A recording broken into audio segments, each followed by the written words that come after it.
Hi, everyone. Today, me and Endless Midnight Moon are going to be talking about writing serial fiction number 2. So, this is the second episode of our mini series on how she approaches serial writing, on Tapas, especially. So, we're going to be focusing on one of her short stories in her anthology, Seeking Lull Tides, which is Towards the Rune. This story was actually something that really changed your writing style in recent months. So, we're going to talk more about what inspired you to write it and how it differed from all the other stories you wrote before. Yeah. Okay, so the first question is, what inspired you to write this short story? Mm, I actually think it started from wanting to give some backstory. I think it was just me wanting to write out the so-called the like what kind of emotions I'll get from writing the French Revolution and how I feel about it. It's very different because I'm trying to give a perspective to it because it's for later on as I'm trying to develop what kind of perspective like for Ignite, especially for Lorenzo, that he would feel personally for this kind of situation. And although it's becoming very different, but then in sense of what those are the basis. And sometimes it's also like giving some context, some backstory, some like other characters. I'm like they're hopping around. They're like I don't think you would ever see them again because Mm-hmm, in that's most true. cases because also because like this character dies in the end, so like there's just not gonna come back again. Mm-hmm. Right. So it was basically a collection of emotions you had and thoughts that you had while writing about, your universe's version of the French Revolution. It's just more like a character journey. Like trying to follow this person throughout the whole entire thing. Although in some cases I'm like, yeah, maybe I could add a little bit more. But then okay, no, I don't want this to get too big. There's still a bunch of stuff I haven't really talk about. There's still a bunch of other stuff I haven't talk about, and maybe just thinking that okay, I can. Do I want to try to maybe there's something thoughts or experimenting something that's more pure historical fiction. Right. So that leads to our second question. How does this story differ from what you typically write or wrote before you wrote the story? Mm, I think it's just that it's very focused. It's more plot focused. There's a very clear track where am I going, and it's like not really a slice of life the way I do it. A lot of my previous stories they tend to be like focused on a part of the life that I only show just that piece because I'm just like, okay, there's a whole stretch. I need to, I'm still trying to piece the things together. Or I'm just, okay, right now I'm just focusing on this, but this one just focuses on like just one period throughout. And it just, because like, this is not very like a credit that doesn't really change that much, but she changes just that little bit.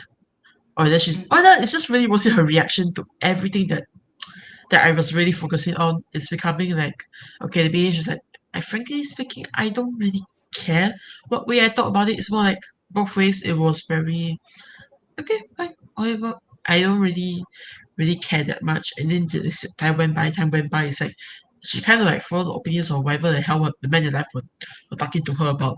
But then eventually it just got to getting really weird and started getting like started getting extreme. And then that's when she's like, wait, I never signed up for this. Right. I think one of the problems you had with Beyond the Gray Skies, as you have written on your blog, is that it kind of changed from what you originally thought it was going to be, and you included too much in the story, right? Yeah, I definitely go too much. It sometimes felt like I was writing a lot of different stuff. Whereas I was like this movie here is like, although I could have included more, but then not really. I don't really want to get to the too much nitty gritty details in this entire short story because like honestly it doesn't matter. Nobody needs to know about all the back dealing, all the stuff, all the extremely nuanced, very difficult details that went around the background and also like sometimes also like say like day by day, it's like do I really want to get into that? Actually, no. This will become like a short like a novel if I actually want to do it. But like, eh, who knows? This was just I just really wanted to get like, the context out before I really wanted to like maybe in the future I might add more I might add more short stories to it. Right. I agree. I think, because of that, your recent stories like Towards the Rune and Ignite have been easier to digest because you just go straight to the point instead of going into every small detail, which, can sometimes really distract us from the overall drive of the characters and the plot. And sometimes we just get so distracted by these small details and all these background characters that, we really lose track of what's happening and what's at stake. I think what really Yeah, makes for a strong story, which you've been doing in your recent stories like Towards the Rune and Ignite, is highlighting the most important parts because those are the emotional cores of the story. Otherwise, yes, you had very strong, emotional moments in Beyond the Gray Skies, but they got kind of diffused because there were so many other dialogues that did yeah, not yeah, contribute to those moments. So then yeah. we got distracted. Yeah, and also I think it's like that's the only thing I'm trying to bring back beyond the great skies now is that okay, I'm trying to cut it back to like just what was the core of it. The rest of it I can just figure out where they fit in later on, or like I could just like put it to the side and then look at it later. And Hmm. I think and for me it's also kind of like helped me to like figure out what's like how am I gonna edit beyond the great skies? What am I gonna focus on? What am I gonna cut? And why do I think I should have done more? I should have done more to really like explore the real emotional core of the characters. And I think a big problem was that I think it was really good because sometimes I felt like I was really holding myself back a bit from like writing certain things because it's like okay this hasn't happened yet and I really want to like, get into it later but then it's like you know what maybe for me it's like I need to maybe probably just I need to cut it back because there's a whole other story I haven't really read about these characters just yet. Hmm. Right. And I think Yes. the focus of this story is just eventually became more and more about me really writing about I think this is my first foray to like a revolution like a story about a person going through an entire revolution because in the future I will foresee a bit more on that those kind of like very chaotic moments in the period like and a lot of changes and a lot of things that like go like wait what just happened again and I think I'll be focusing a lot more on that so this was like an attempt to like, see okay so just like attempt to see it from the beginning then you just like slowly follow it through because I'm going to be doing this in a much larger scale in the near future I think because beyond the grace class is like I'm actually doing it in a very like it's like a calm period it's like nothing really major happens although there are one or two major events but it's not like shattering their world in a sense because like it's just very hard to shatter their world currently Hmm. whereas so Ina is like same thing it's like also like I'm still taking the time to like establish his character before I was like going to like towards whatever ending I was gonna have for him and because like eventually I was thinking initially I thought about making it like a revolutionary thing like starting from like somewhere in the revolution but like eventually I was like no I think I should start from the beginning it's gotten Hmm. really fun I finally figured out how he will meet Pompeia I finally figured out like what would drive what would make him how the relationship would actually start. Hmm. Exactly. Sometimes it's good to, enumerate all these details and start from a stronger foundation. So number three, how was this story Towards the Rune planned, and how did it affect your approach to writing stories on Tapas? I think the most important thing was that it had a very clear ending I was working towards. And sometimes it was just like me, like, okay, so that sometimes I'm also like looking through the historical moments and just thinking, okay, what's some of the most important things that would really affect her personally and emotionally, rather than just like, okay, price her back, will it really affect her? I don't really think it affected her that much, but then it's like then again, that period really ruined a lot of people's fortunes. But it was mostly in the bourgeois class where they started losing it. Wait, mate, the money I was getting is like it's not even worth the money. People printed all this time went by. It's like it just kept the thing kept dropping and dropping. But then it's like I don't think it affected her nearly as much. And then I thought about it, it was just like the perception of how they were treating nobles because they went from like, well, okay, we like you to like be fine if you pay taxes, then fine to like just guillotine all of you. Hmm. Right. And that makes a lot of sense. I think, the structure and how you planned Towards the Rune also affected how you wrote Ignite, right? Because I feel like both of them were structured kind of similarly. The focus is narrower and the dialogue is more to the point. You don't have these very long dialogues directly contribute to the themes and the story. I think the thing of being because it's a bit harder to figure out what fit and what do not fit because it was like it's a slice of life. After the That's slice of life, true. it comes a bit. It's a bit more difficult to like to define it in the same way that because he was ruined like Kim is own like I don't know like his own literature thing, whereas like Ignite is very like it's actually very like I don't know it's like a bit of a character study, it's a bit of a drama thing, it's a bit of like character study drama that focuses very narrowly on like Lorenzo, and I think eventually it's just like eventually give a story with just like basically I think I was so, I think I was just I'm just like saying about like a person who just like he just doesn't exactly fit inside this entire this idea the situation he was born in and like, the people around him. So he doesn't exactly fit into society. And I think that became like what I really wanted to focus on in night as time went by. And I think eventually like what will also drive him towards like saying that the what I really want to change it, this thing is kind of weird, strange, and like it's just kind of unique. Whereas towards the road, it's a very like she's a very normal person. She's a very typical person. So there's nothing very like unique about her. And I think that I really want to explore that. Although it's also like a character that's actually kind of important to some of the characters in Beyond the Grey Skies, but Hmm. not really nearly. It's like instrumental. Like early on, later on, it's just like okay, she exists, but then there's a lot of knock-on effects later on because like because I never really explained that what happened to most of them later on in their lives, such as exactly what they because it's gonna be very interesting on its own like because because it's like I did say that she's Leander's mother, but then Leander's like how the hell did he end up in the middle of Itero when he's from another country? There's a whole other long ass missing points in between. And also but then it also kind of explain like kind of why he kind of like never really felt very lukewarm towards his country of origin because like he's like my mother got executed, my father ran away because he was like because he thought he was about to be executed too. Hmm. True. So, how did Towards the Rune differ in theme and focus than your previous stories in the anthology? Mm, I think the previous themes were like, there wasn't so much of focus on themes, whereas the previous more like quiet moments between like a snapshot in the particular period. I think the only one that could was somewhat similar was maybe Tempered Reeds was like because it's like it follows like Cosimo's like a young boy. It tries to find like a way out of his relatively bad family situation. Hmm. And that's Right. the only one that was very similar. It was that there's a follow through line because like it's like he finds like something like a little like a little like the paradise is the thing that he could free himself. And I think it's like it's also very difficult for it's also very special for him because like I feel it's like it's because many in their lives had Jenny had a lot more ability to break away from really bad family structures than women at the time. Because like at the woman time you could run away, but then what are you gonna do? You're gonna go into prostitution. You're either gonna end up having depending on charity. So like, it's a lot harder for women then to like really run away from escape from this kind of really bad situations. I think I really want to explore that like in the future as the Cosmo like becomes more mature. It's like he tries to, at least protect his sisters from just being dumb from just being walked over. And I think that's why they say like male guidance were very important because like it's not because that they the women they have more power, it's because women didn't really have any economic independence per se. Hmm. Right, exactly.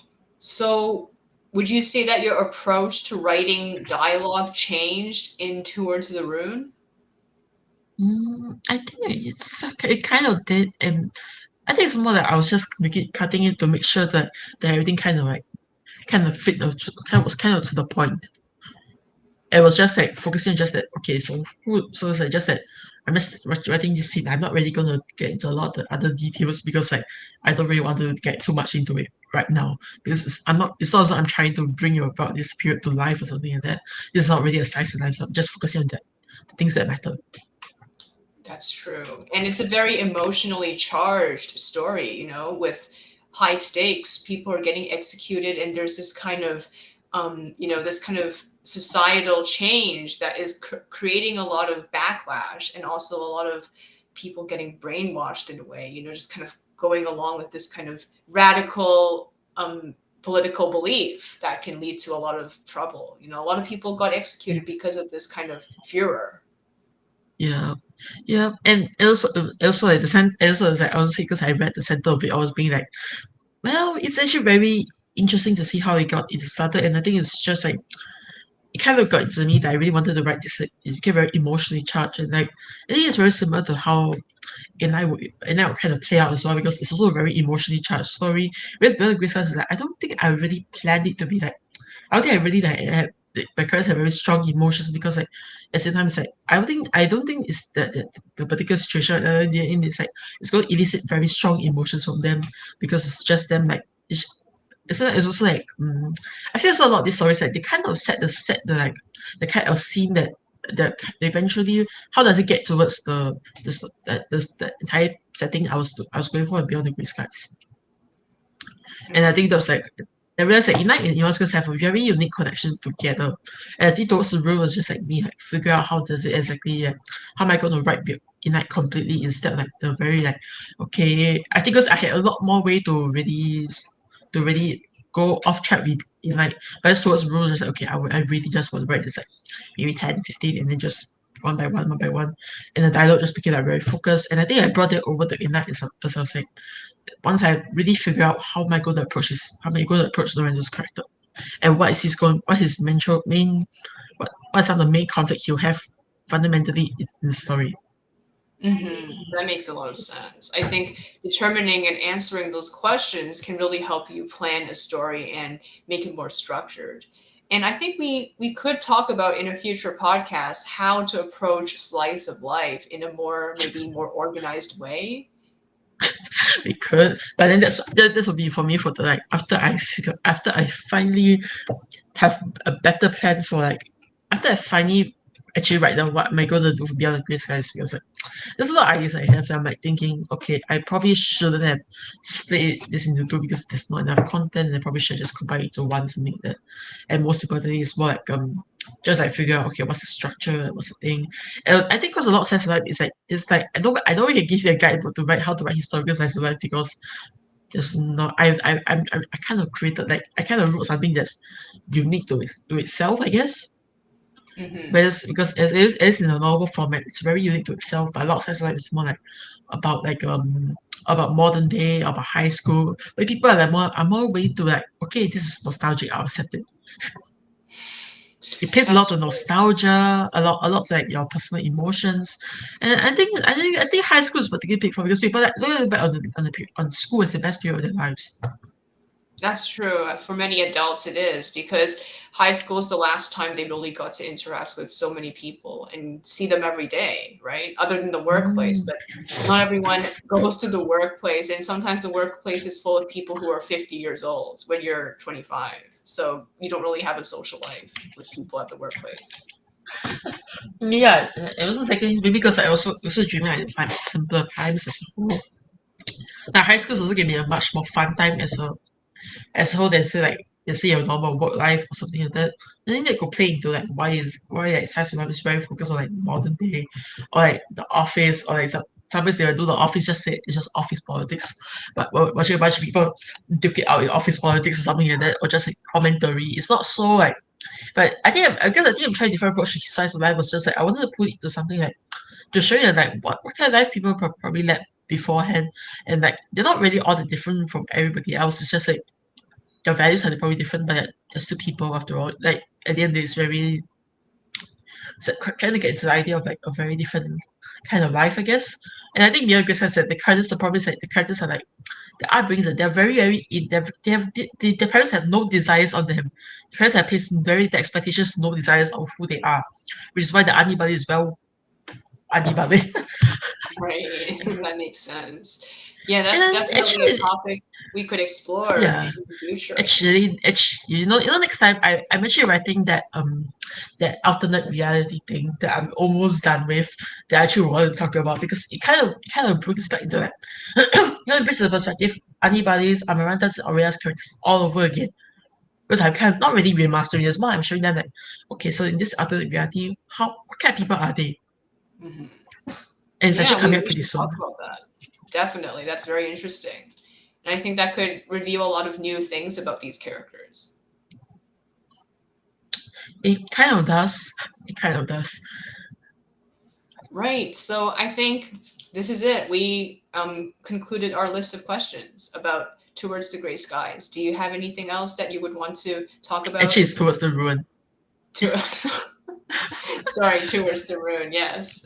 Yeah, I think because like this was like about my approach from like one story to the next. With those roots, like it's a very simple. Like it's a very linear story. It goes to its end. It's just like I'm just building towards it, and then eventually just like she gets really scared. There's not really a lot of like moments I'm really delving into like a very in depth emotional core in the same way I'm doing it with, like a night, or I'm gonna have to do with a lot of my main characters because like they're really they're kind of really carrying on their shoulders, whereas like those roots just like the French Revolution is like it's kind of more important as he takes a look as like how does she react to it as like a relatively normal person.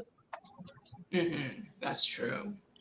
That's a really good summary of what it could be interpreted as, and your approach to it as well, which you did very well. Thank you. I'm just so glad I was able to because when I was thinking about this like yeah, this was like this backstory I planned out. I was like, okay, there's this beginning, this end point. I want to get it. I want to get it somewhere. That I think that's also the case with A Night too, because like, I had this beginning, I had this end point. I need to figure out how do I get there. Whereas in Beyond Business Process, I think I had the problem was that I never really figure out what was my end point. So I had a lot of issues trying to figure out the middle because there was never really any solid sense of like where is it going. Right. Yeah, that's definitely something a lot of people struggle with, especially when creating, a longer work, something that's not focused on an event or a particular character, but, something that's bigger. But yes, this was a great podcast. Thank you for answering these wonderful questions about Towards the Rune. And for people who want to check it out and subscribe to it, please check out the link in the description. I have provided links to Towards the Rune, which is part of Seeking Lull Tides, the anthology written by Endless Midnight Moon, as well as Beyond the Grey Skies. So, guys, please check them all out and subscribe to these series on Tapas. Mhm. Yes. Well, thank you so much for having me on. Thank you. Bye.